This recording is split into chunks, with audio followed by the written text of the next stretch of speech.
आसान है। Good morning students, कैसे उम्मीद करता हूँ आप सभी अच्छे होंगे। जो हो गया उस पर सोचा नहीं करते और जो मिल गया उसे खोया नहीं करते। हासिल उन्हें होती सफलता जो वक्त और हालात पर रोया नहीं करते। तो प्यारे बच्चों, जो हुआ सो हो गया। व्यक्ति का हर दिन एक नया दिन होता है। जब शुरुआत करें, कहते ना कि जब जागो तब सवेरा। डियर स्टूडेंट्स, आज हम जो टॉपिक का अध्ययन करेंगे, इसके पहले हम पीरियोडिक टेबल के बारे में विस्तार से जान चुके हैं। डोबेराइनर ने क्या नियम दिया था, न्यूलैंड का अष्टक नियम क्या था, मेंडलीव की आवर्त सारणी पीरियोडिक लॉ क्या था, और आधुनिक आवर्त नियम को भी हम विस्तार से पढ़ चुके हैं। आज हम पढ़ेंगे कि आधुनिक आवर्त सारणी की प्रवृत्ति क्या है। इसका तात्पर्य कि वर्ग मीन्स समूह और आवर्त में जो तत्व होते हैं, तो समूह में हम ऊपर से नीचे की ओर जाने पर उनमें उनके कैरेक्टर में क्या क्या चेंज आता है, आवर्त में लेफ्ट टू राइट चलने पर उनके कैरेक्टर कैसे चेंज होते हैं, क्या परिवर्तन होते हैं, इनके बारे में अध्ययन करेंगे। तो आज का टॉपिक आपके लिए बहुत इंपॉर्टेंट होने वाला है। और यदि आपने हमारे चैनल को लाइक शेयर और सब्सक्राइब नहीं किया तो प्लीज़ कर लीजिएगा, ताकि आपको समय पर सारे वीडियो उपलब्ध हो जाए। आइए देखते हैं आधुनिक आवर्त सारणी की प्रवृत्ति। तो यहाँ पर स्टूडेंट्स, हम समूह और आवर्त है ना, ग्रुप एंड पीरियड दोनों को साथ में लेके चलेंगे और उसमें डिफरेंस भी समझते जाएंगे।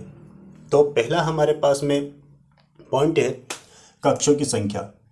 कक्षों की संख्या, यदि हम समूह की बात करें स्टूडेंट्स, तो समूह से तात्पर्य होता है कि हमें ऊपर से नीचे की ओर जाना है, अप टू डाउन, है ना, ऊपर से नीचे की ओर चलना है। तो यहाँ पर हमें देखना है कि जैसे जैसे हम ऊपर से नीचे की ओर जाते हैं, तो ये जैसे फर्स्ट यहाँ पर हमने एलिमेंट लिख रखा है, हाइड्रोजन, लिथियम, सोडियम, पोटेशियम, बाकी और भी एलिमेंट थे बट मैं 4 में आपको समझा दूंगा। तो हम ये देख पा रहे हैं कि जैसे जैसे ऊपर से नीचे की ओर जा रहे हैं वैसे वैसे इनके कक्षों की संख्या भी बढ़ती जा रही है ना। फर्स्ट की बात करें, सिर्फ एक ही कक्ष था हाइड्रोजन के पास, लेकिन लिथियम के पास 2 कक्ष हो गए, सोडियम के पास 3, पोटेशियम के पास 4। ठीक है, कक्ष मतलब नाभिक के चारों ओर जो बंद वृत्ताकार ऊर्जा स्रोतों से हम कक्ष बोलते हैं। तो ऊपर से नीचे की ओर जाने पर कक्षों की संख्या में क्या होती है, वृद्धि होती है। तो हम कह सकते हैं कि कक्षों की संख्या समूह में क्या होती है, इंक्रीज होती है ना, इंक्रीज मतलब बढ़ती है। लेकिन जब हम आवर्त की बात करेंगे तो स्टूडेंट्स, आवर्त मीन्स लेफ्ट टू राइट चलने पर क्या चेंज होगा कक्षों की संख्या में। तो देखिए यहाँ पर सोडियम, एल्यूमिनियम, फास्फोरस और क्लोरीन की बात यदि हम करें तो आप ये देखिए कि सोडियम में भी कक्ष कितने, 1 2 3 1 2 3 1 2 3, इन सारे तत्वों में कक्षों की संख्या कितनी है, 3 ही है। ये हम कैसे पता कर सकते हैं, जब हम इनका इलेक्ट्रॉनिक विन्यास करते हैं। ये थर्ड आवर के एलिमेंट है, ठीक है।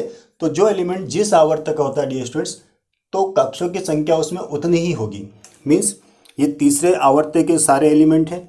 तो आप देखिए सोडियम में कक्षों की संख्या कितनी, ये इलेक्ट्रॉनिक विन्यास हमने लिख रखा है 2 at 1, मतलब पहले कक्ष में 2 इलेक्ट्रॉन है, दूसरे में 8 और तीसरे में 1 है। तो ऐसे इसमें सब में कितने कक्ष होंगे, 3 ही कक्ष है, ठीक है। तो आवर्त की जब बात करते हैं तो लेफ्ट टू राइट चलने पर कक्षों की संख्या में कोई चेंज नहीं होता है और सब में समान कक्ष होते हैं। तो हम सेम लिख देंगे, ओके, क्या लिख देंगे, सेम, मतलब सभी में कक्षों की संख्या समान होती है। अब बात करते हैं हम एटॉमिक साइज की, मीन्स परमाणु आकार की। तो स्टूडेंट, जब ग्रुप की बात करेंगे तो ऊपर से नीचे की ओर जाने पर आप देखिए एटॉमिक साइज में क्या हो रही, वृद्धि हो रही, मतलब एटॉमिक साइज बढ़ता जा रहा है। क्यों, जैसे जैसे कक्षों की संख्या बढ़ती है आकार भी बढ़ जाता है। ओके, क्या बढ़ता है, आकार भी बढ़ जाता है। तो हम समूह में लिखेंगे कि परमाणु आकार भी क्या होता है, इंक्रीज होता है, मीन्स बढ़ता है। ओके, लेकिन आवर्त की बात करें, आवर्त में क्या होगा एटॉमिक साइज में, यहाँ पर देखिए आप सोडियम का आकार देखिए, परमाणु आकार, एल्यूमिनियम का, फास्फोरस का और क्लोरीन का। आप बोलोगे सर इनके आकार कम क्यों हो रहे हैं, क्योंकि इसमें भी इलेक्ट्रॉन बढ़ रहे हैं, है ना, बात तो सही है। लेकिन यहाँ पर क्या होता है, लेफ्ट टू राइट चलने पर एक तो इलेक्ट्रॉनों की संख्या के साथ साथ प्रोटॉनों की संख्या भी बढ़ती है, ठीक है, लेकिन कक्षों की संख्या में वृद्धि नहीं होती है। तो स्टूडेंट्स, जिसके कारण नाभिकीय आवेश का मान भी क्या होता है, इसमें बढ़ता है। और नाभिकीय आवेश बढ़ने के साथ साथ ये इलेक्ट्रॉनों को अपनी ओर तेजी से आकर्षित करेगा और जिसके कारण इनका आकार क्या हो जाएगा, छोटा हो जाएगा। तो हम लिखेंगे लेफ्ट टू राइट चलने पर परमाणु आकार आवर्त में क्या होगा, डिक्रीज होता है। डिक्रीज मतलब घटता है, ठीक है, क्योंकि आकार घटेगा, नाभिकीय आवेश बढ़ेगा तो आकार क्या हो जाएगा, यहाँ पर कम हो जाएगा। अगला हमारे पास में संयोजी इलेक्ट्रॉन। आप जानते हो संयोजी इलेक्ट्रॉन किसे कहते हैं?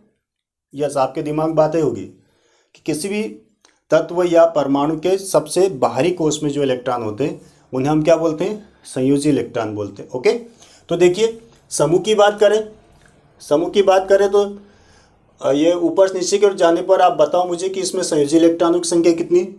तो आप देखो कि सारों में संयोजी इलेक्ट्रॉनों की संख्या सेम है, इसमें भी एक है, इसमें भी एक, इसमें एक, इसमें एक, सब में एक एक होगी। तो जब हम समूह में ऊपर से नीचे की ओर चलते हैं तो संयोजी इलेक्ट्रॉनों की संख्या भी क्या है, यहाँ पर सेम है, नो चेंज। तो हम क्या करेंगे, संयोजी इलेक्ट्रॉनों की संख्या सेम होती है, ठीक है। लेकिन आवर्त की बात करेंगे हम, तो आप देखिए संयोजी इलेक्ट्रॉनों की संख्या बढ़ रही है। सोडियम में 1 है, मैग्नीशियम में 2, एल्यूमिनियम में 3, सिलिकॉन में 4, फास्फोरस में 5, सल्फर में 6 और क्लोरीन में 7 और आर्गन की बात करें तो इसमें 8 है। तो हम क्या लिखेंगे, आवर्त में लेफ्ट टू राइट चलने पर संयोजी इलेक्ट्रॉनों की संख्या बढ़ती है, मतलब इंक्रीज होती है, ठीक है। तो यहाँ पर संयोजी इलेक्ट्रॉनों की संख्या में क्या हो रही है, बढ़ोतरी हो रही है, वृद्धि हो रही है। ओके, ठीक है। अब बात करते हैं संयोजकता मीन्स वैलेंसी। अब वैलेंसी क्या होती, तो वैलेंसी हमने ये पढ़ा था कि आउटर मोस्ट सेल में जो इलेक्ट्रॉन होते हैं वो वैलेंस इलेक्ट्रॉन कहलाते हैं। और वैलेंसी हमने डिसाइड की थी आउटर मोस्ट सेल में 1 से लगाकर, है ना, 1, 2, 3 एंड 4 इलेक्ट्रॉन हो यदि, तो उनकी वैलेंसी इसके समान होती है। मतलब 1 इलेक्ट्रॉन है आउटर मोस्ट सेल में तो उसकी वैलेंसी 1 होगी, 2 इलेक्ट्रॉन है तो उसकी वैलेंसी 2 होगी, 3 है तो 3 और 4 है तो 4। लेकिन अगर 5 इलेक्ट्रॉन होते हैं स्टूडेंट्स, तो फिर हम उसको 8 में से 5 को घटाते हैं और फिर उसकी वैलेंसी निकालते हैं। मतलब 5 इलेक्ट्रॉन है तो उसकी वैलेंसी 3 होगी, 6 इलेक्ट्रॉन है तो उसकी वैलेंसी 2 होगी, 7 है तो 1 और 8 है तो 0। Is it clear? जैसा हम पढ़ चुके हैं। तो आप देखिए यहाँ पर देखिए यदि हम संयोजकता की बात करें किसमें, समूह में, तो समूह में देखें हम सभी के आउटर मोस्ट सेल में 1-1 इलेक्ट्रॉन है, मतलब सबकी संयोजकता कितनी है, 1 है। कितनी है? 1 है और सबकी सेम भी है, ठीक है, वैलेंसी 1 है।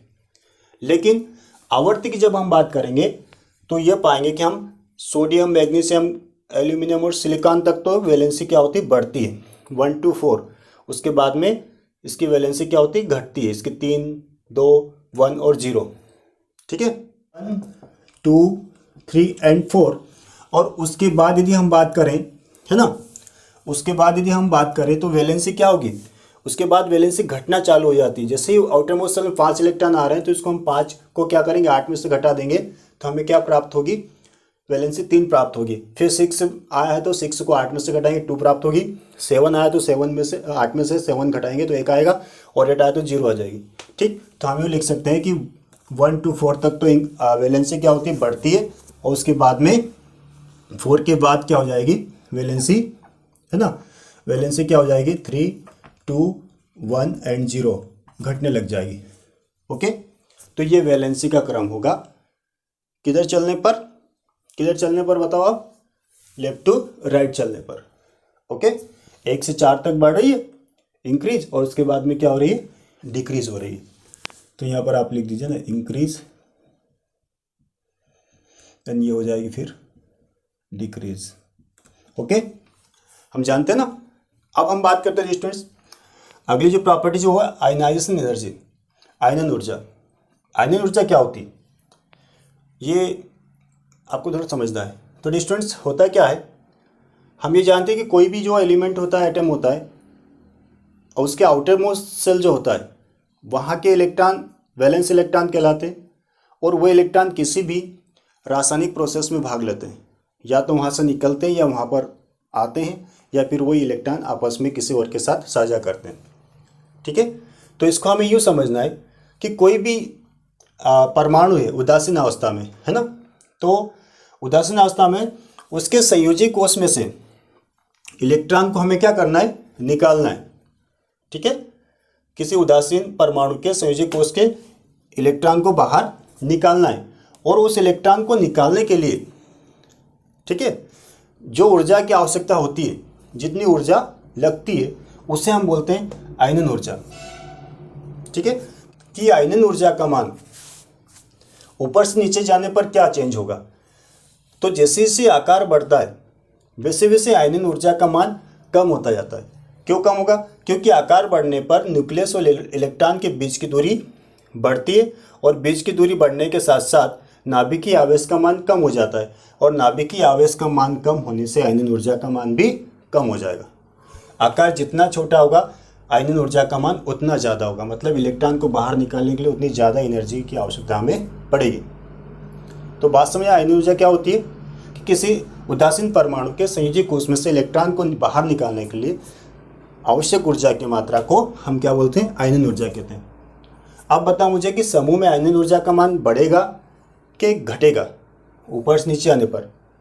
कंडीशन याद रखना, आकार बढ़ने पर आयनन ऊर्जा का मान घटता है, नाभिकीय आवेश का मान कम होने पर भी आयनन ऊर्जा का मान घटता है। तो आप बताइए ऊपर से नीचे चलने पर आयनन ऊर्जा का मान क्या होगा? यस, डिक्रीज होगा, है ना, कम होगा। अच्छी बात है। आवर्त की बात कर लें। आवर्त में क्या होगा? आवर्त में आयनन ऊर्जा का मान क्या होगा? तो यहाँ पर देखिए लेफ्ट टू राइट चलने पर क्या हो रहा है? आकार घट रहा है। ठीक है, आकार क्या हो रहा है? घट रहा है। तो यहाँ पर नाभिकीय आवेश मान लेफ्ट टू राइट चलने पर बढ़ता है, जिसके कारण आयनन ऊर्जा का मान भी बढ़ जाता है। तो यहाँ क्या हो जाएगा? इंक्रीज हो जाएगा। ठीक है, आयनन ऊर्जा का मान क्या हो जाएगा? बढ़ जाएगा। ठीक, अगला पॉइंट है हमारे पास में इलेक्ट्रॉन बंधुता, इलेक्ट्रॉन एफिनिटी। ये क्या होता है?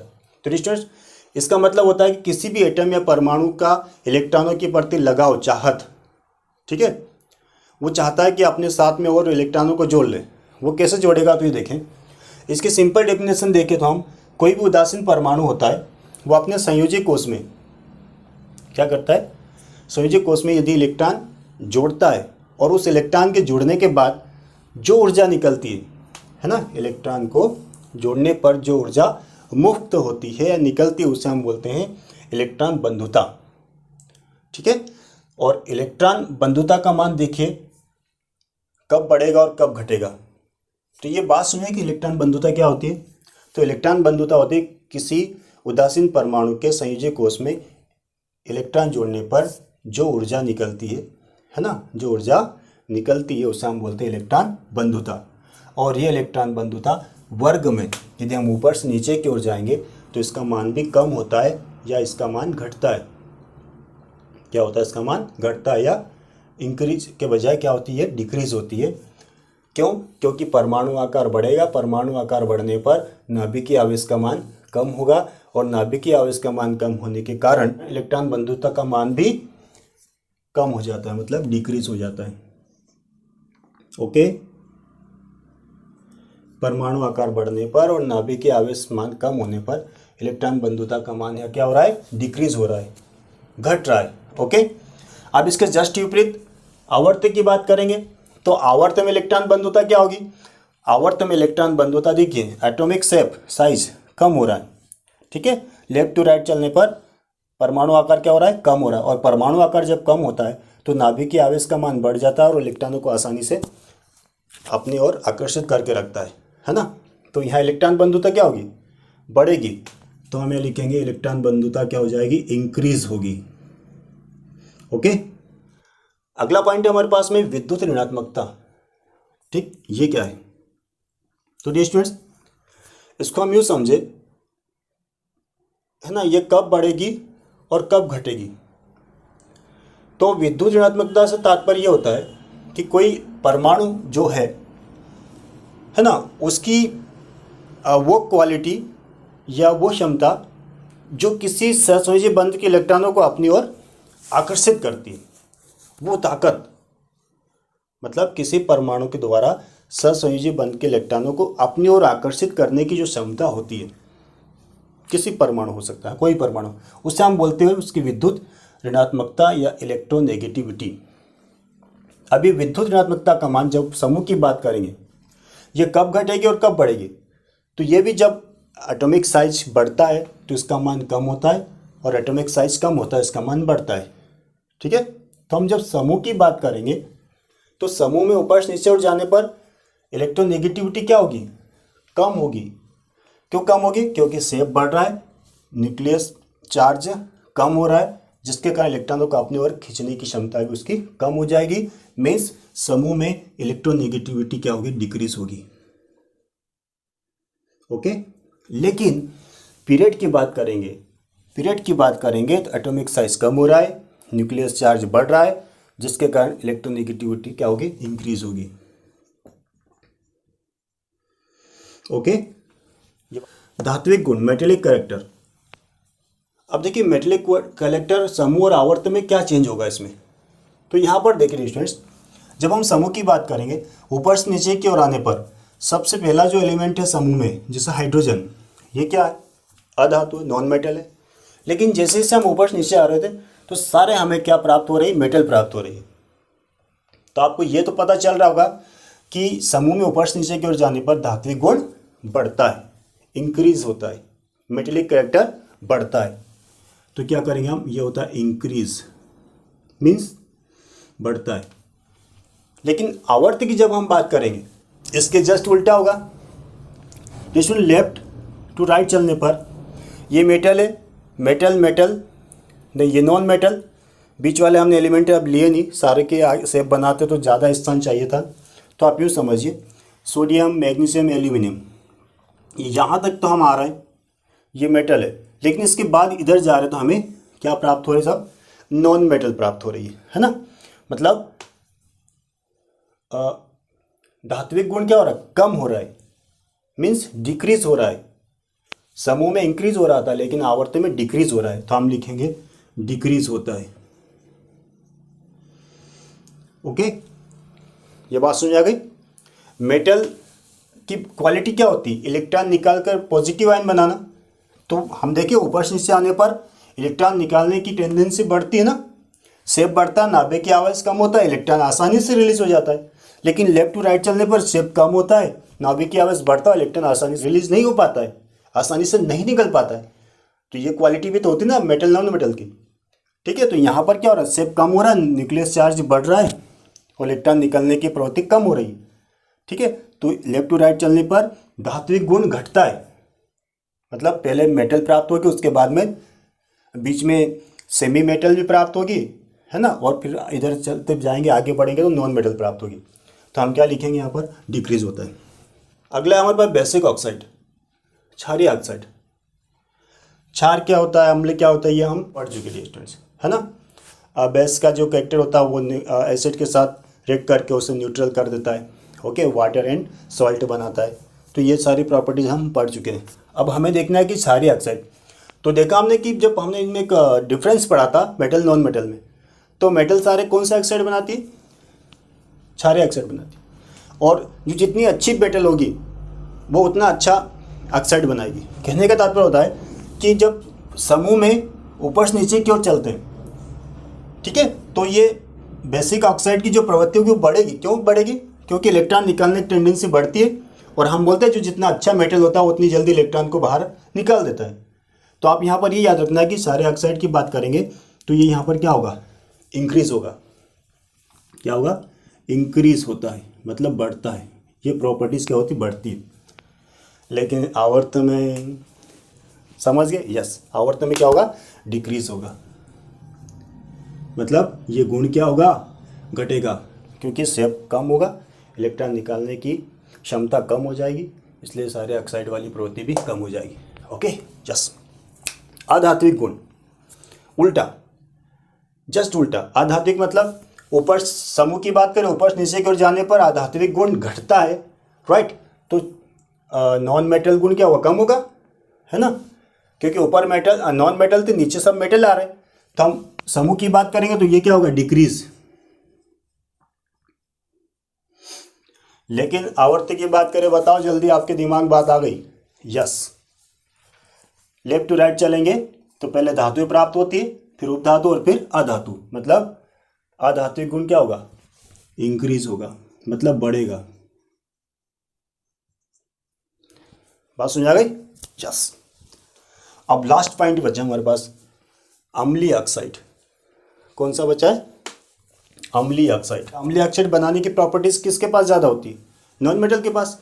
और यदि हम समूह की बात करेंगे, तो समूह में नॉन मेटल का जो कैरेक्टर होता है वो घटता है ऊपर से नीचे जाने पर। तो समूह में अम्लीय ऑक्साइड बनाने की जो भी मतलब क्षमता होगी वो क्या होगी? डिक्रीज होगी। डिक्रीज मतलब घटता है। और आवर्त में क्या होगा? आवर्त में ये क्या होगा? इंक्रीज होगा। क्योंकि कहने का मतलब है कि अधात्विक प्रवृत्ति बढ़ती है और अधात्विक प्रवृत्ति बढ़ने पर वो ऑक्साइड उनके कैसे होते हैं? एसिडिक ऑक्साइड होते हैं। और ये क्या होगा? इंक्रीज होगा। ओके, ठीक। तो स्टूडेंट्स, ये थी आधुनिक आवर्त सारणी की प्रवृत्ति। मैं उम्मीद करता हूँ आपकी ये बातें अच्छी तरह से समझ में आ गई होगी। अब आपको दो बातें याद रखना है। दो बातें ये याद रखना है कि जब हम समूह की बात करेंगे या पीरियड की बात करेंगे, आवर्ती की बात करेंगे स्टूडेंट्स, तो समूह में जब हम ऊपर से नीचे की ओर चलते हैं तो दो मेन प्रॉपर्टीज़ क्या होती है कि एक तो एटॉमिक साइज बढ़ता है, और एटॉमिक साइज बढ़ने के साथ साथ तो नाभिकीय आवेश का मान कम हो जाता है। क्या हो जाता है? नाभिकीय आवेश का मान, नाभिकीय आवेश का मान कम होता है। ठीक है, तो ये क्या होगा? ये प्रॉपर्टीज किस में आएगी? ये मतलब चेंज ये होगा समूह में, और इसका जस्ट उल्टा हो जाएगा आवर्त में। आवर्त में क्या? परमाणु आकार कम होता है और नाभिकीय आवेश का मान बढ़ता है। तो आपको ये दो मेन प्रॉपर्टीज भी स्पेशल याद रखना है। ठीक। अब हम बात करें स्टूडेंट्स, पीरियड में थर्ड पीरियड की बात करी थी, तो लेफ्ट टू राइट चलने पर जो आर्गन है हमारे पास में, आर्गन, यहाँ पर क्लोरीन की तुलना में आर्गन का जो एटॉमिक साइज होता है वो थोड़ा बड़ा हो जाता है, जो कि आवर्त की जो कैरेक्टर होते हैं उसमें देखा जाता है कि लेफ्ट टू राइट चलने पर शेप कम होता है, लेकिन यहाँ पर इसका आकार आर्गन का बड़ा हो जाता है। कारण है कि इसकी आयनन ऊर्जा और इलेक्ट्रॉन बंधुता का मान बिल्कुल जीरो होता है और ये निष्क्रिय अवस्था में होता है। तो स्टूडेंट्स, मैं उम्मीद करता हूँ ये वीडियो आपको समझ में आया होगा। ये समझ में आया तो लाइक शेयर और सब्सक्राइब करना ना भूलें। Okay, bye.